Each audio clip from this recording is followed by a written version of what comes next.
देखिए, इतिहास की कहानी ना हमेशा से ही बड़े बड़े टकरावों की कहानी रही है। कभी सेनाओं की, कभी विचारों की, तो कभी बड़े बड़े साम्राज्यों की। और आज हम एक ऐसे ही जबरदस्त टकराव की गहराई में उतरने वाले हैं। ये कहानी है एक सदियों पुराने साम्राज्य और एक नए, बहुत ही शक्तिशाली विचार के बीच की जंग की। तो सवाल ये उठता है कि क्या होता है जब एक इतना विशाल, अपनी जगह से न हिलने वाला साम्राज्य एक ऐसे विचार से जा टकराता है जिसे कोई रोक ही नहीं सकता। बस यही वो सवाल है जो इस पूरी कहानी के दिल में है। चलिए मिलकर इस टकराव को समझते हैं।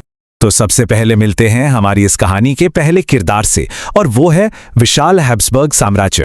अब ये जो हैब्सबर्ग साम्राज्य था ना, ये कोई एक देश नहीं था, बल्कि ये तो कई अलग अलग संस्कृतियों और जातियों का एक बहुत बड़ा, मतलब एक विशाल समूह था।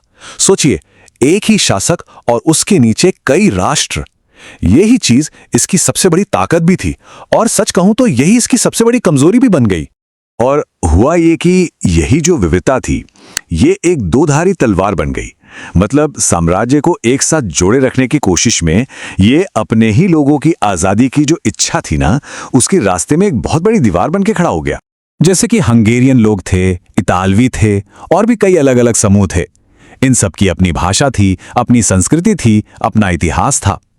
वो सब साम्राज्य का हिस्सा तो थे, इसमें कोई शक नहीं, लेकिन उनकी पहली पहचान हैब्सबर्ग नहीं थी, बल्कि उनकी अपनी कौम थी। और बस यहीं से टकराव की जमीन तैयार होने लगी थी। और अब एंट्री होती है कहानी के दूसरे और शायद सबसे ज्यादा शक्तिशाली खिलाड़ी की, और वो था राष्ट्रवाद का विचार। ये एक ऐसी जबरदस्त लहर थी जो उस वक्त पूरे यूरोप में फैल रही थी। देखिए, राष्ट्रवाद का ये जो विचार था ना, ये बहुत सीधा साधा था, लेकिन इतना शक्तिशाली कि पूछिए मत। सवाल बस इतना था कि भाई, जिन लोगों की भाषा एक है, संस्कृति एक है, इतिहास एक है, उन्हें किसी और साम्राज्य के नीचे क्यों रहना चाहिए? उन्हें अपना देश बनाने का पूरा हक है। ये असल में आत्मनिर्णय की एक बहुत शक्तिशाली पुकार थी। और बस यहीं पर कहानी का असली टकराव छिपा हुआ था।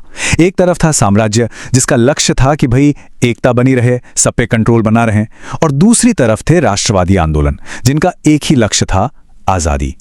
एक को चाहिए था नियंत्रण, दूसरे को स्वतंत्रता। जाहिर है ये टकराव तो होकर ही रहना था। और देखते ही देखते आजादी की ये छोटी सी चिंगारी साम्राज्य की सीमाओं के अंदर एक आग की तरह फैलने लगी। जो बात कल तक दबी छुपी फुसफुसाहट में होती थी, वो अब एक बुलंद नारा बन चुकी थी। और ये किसी एक समूह की बात नहीं थी, नहीं, साम्राज्य के हर एक कोने से आजादी और अपने शासन की मांगें उठने लगी थी। ये एक इतनी शक्तिशाली लहर बन गई थी जिसे अब रोकना बहुत मुश्किल था। और बस यहीं से शुरू होता है वो महान टकराव, जब साम्राज्य की जबरदस्त शक्ति राष्ट्रवाद के जुनून से सीधे सीधे जा टकराई। अब हो ये रहा था कि साम्राज्य का जो वो पुराना कठोर ढांचा था ना, वो राष्ट्रवाद के इस बढ़ते हुए दबाव को और ज्यादा झेल नहीं पा रहा था। वो भीतर से ही खोखला होता जा रहा था, बिल्कुल वैसे जैसे किसी पुरानी इमारत की नींव में धीरे धीरे दरारें पड़ने लगती हैं। और फिर साल आया 1914, और प्रथम विश्व युद्ध ने उस चिंगारी का काम किया जिसने इस बारूद से भरे ढेर में आग लगा दी। लेकिन हाँ, एक बात समझनी बहुत जरूरी है। प्रथम विश्व युद्ध ने इस समस्या को पैदा नहीं किया था। समस्या तो बहुत पहले से ही वहां मौजूद थी। युद्ध तो बस उस पहले से ही कमजोर हो चुके साम्राज्य पर एक आखिरी और सबसे जोरदार चोट थी, एक ऐसा प्रहार जिसने उसे हमेशा के लिए तोड़कर रख दिया। तो फिर इस जबरदस्त टकराव का नतीजा क्या निकला? नतीजा था एक विशाल साम्राज्य का अंत और एक बिल्कुल नए यूरोप का जन्म। चलिए जरा देखते हैं कि ये सब हुआ कैसे। इसको 3 आसान स्टेप्स में समझते हैं।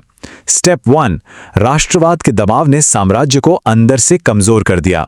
स्टेप 2, प्रथम विश्व युद्ध ने उस पर आखिरी निर्णायक चोट की। और स्टेप 3, हैब्सबर्ग साम्राज्य पूरी तरह से बिखर गया और उसकी राख से कई नए आजाद देश पैदा हुए। और इस तरह ये कहानी अपने अंजाम तक पहुंची। वो चट्टान जैसा दिखने वाला अचल साम्राज्य जो सदियों से अपनी जगह पर खड़ा था, वो आखिरकार राष्ट्रवाद की उस न रुकने वाली लहर के सामने टूटकर बिखर गया। ये पूरी कहानी हमें एक बहुत ही गहरे सवाल के साथ छोड़ जाती है। अगर एक आइडिया, एक विचार नए देश बना सकता है, तो क्या वही विचार बड़े बड़े साम्राज्यों को गिरा भी सकता है? शायद विचारों की ताकत हमारी कल्पना से कहीं ज्यादा बड़ी है।